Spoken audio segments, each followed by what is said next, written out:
Hai guys, pada kesempatan kali ini, saya Dina Dwi Aliska dari kelas 11 AKL 1 kelompok 5 ingin sedikit menjelaskan mengenai ruang lingkup piutang.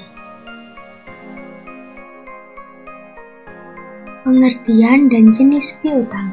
Piutang dapat diartikan secara sempit dan luas. Secara sempit, piutang diartikan sebagai tagihan yang hanya dapat diselesaikan dengan diterimanya uang di masa yang akan datang.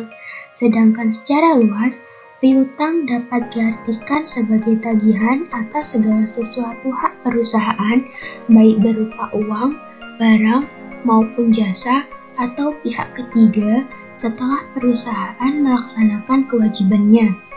Pada dasarnya, piutang dapat dikelompokkan menjadi 3 jenis, yaitu A. Piutang wesel adalah piutang berupa perjanjian tertulis dari debitur kepada kreditur untuk membayar sejumlah uang yang tercantum dalam surat perjanjian tersebut pada waktu tertentu di masa yang akan datang. B.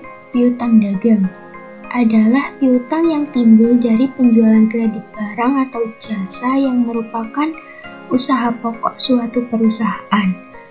C. Piutang lain-lain terdiri dari macam-macam tagihan yang termasuk dalam piutang dagang maupun piutang wesel.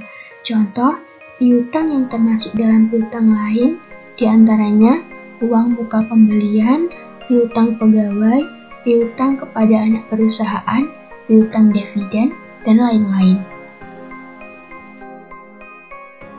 Metode penghapusan piutang tak tertagih.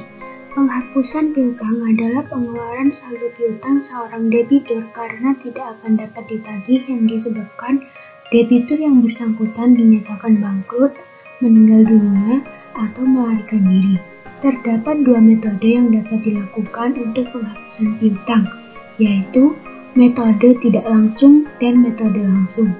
A. Metode tidak langsung atau metode cadangan, yaitu metode pencatatan kerugian piutang tak tertagih dan secara tidak langsung mengurangi piutang yang bersangkutan, tetapi dicatat dalam satu rekening, yaitu rekening cadangan kerugian piutang. 1. Kerugian piutang tak tertagih dicatat berdasarkan taksiran melalui jurnal penyesuaian, yaitu kerugian piutang pada cadangan kerugian piutang. 2. Setiap penghapusan piutang langsung dicatat pada rekening kerugian piutang dengan jurnal cadangan kerugian piutang pada piutang dagang.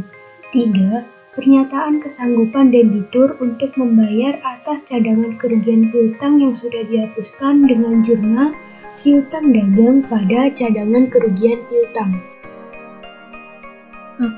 Waktu menerima pembayaran dari debitur yang menyatakan kesanggupan membayar dicatat dengan jurnal kas pada piutang dagang. 5. Jika debitur yang piutangnya sudah dihapuskan datang dan langsung membayar dicatat dengan jurnal kas pada cadangan kerugian piutang. B. Metode langsung, yaitu metode pencatatan kerugian piutang yang langsung mengurangi jumlah piutang yang bersangkutan. 1.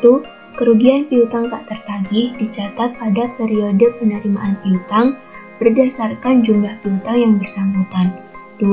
Setiap penghapusan piutang langsung dicatat pada rekening kerugian piutang dengan jurnal beban kerugian piutang pada piutang dagang. 3. Pernyataan kesanggupan debitur untuk membayar atas piutang yang sudah dihapuskan dengan jurnal piutang dagang pada beban kerugian piutang. 4. Waktu menerima pembayaran dari debitur yang menyatakan kesanggupan membayar dicatat dengan jurnal kas pada piutang dagang. 5. Jika debitur yang piutangnya sudah dihapuskan datang dan langsung membayar dicatat dengan jurnal kas pada beban kerugian piutang. Laporan piutang. Laporan piutang atau daftar saldo piutang adalah sebuah daftar yang berisi saldo-saldo buku pembantu piutang. Kegunaan laporan piutang adalah untuk memperjelas saldo akun piutang. Laporan piutang ini merupakan lampiran laporan keuangan, sehingga disusunnya juga bersama-sama dengan laporan keuangan secara berkala. Sekian penjelasan mengenai piutang dari saya, semoga bermanfaat.